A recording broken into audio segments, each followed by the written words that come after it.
Yon, hello at welcome sa ating channel, no? So ngayon po ay meron po tayong pag-uusapan muli. Ito po ang ating tinatawag na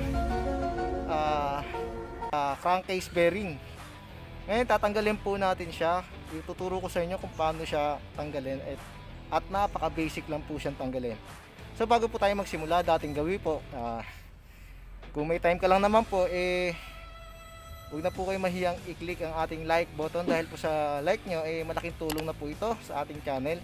And then syempre huwag mo rin pong kalimutan na i-click ang ating subscribe button dahil po sa subscribe nyo nakakataba po ng puso ang bawat subscribe nyo. And then syempre tsaka lalo po ang ginagana gumawa ng mga video kagaya nito at i-share sa inyo.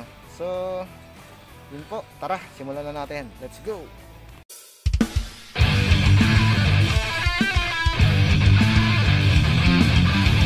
So, what's up sa inyo mga barkada?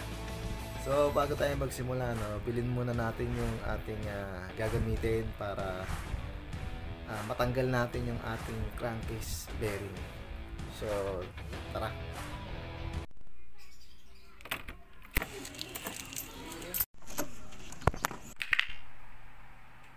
So ito na po, nabili na po natin, no, mga barkada, yung ating gagamitin para matanggal ang ating crankcase bearing.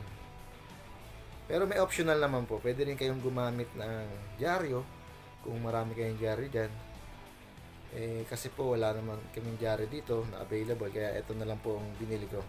7 pesos lang naman ito. So kung paano natin gagamitin, tara, let's go!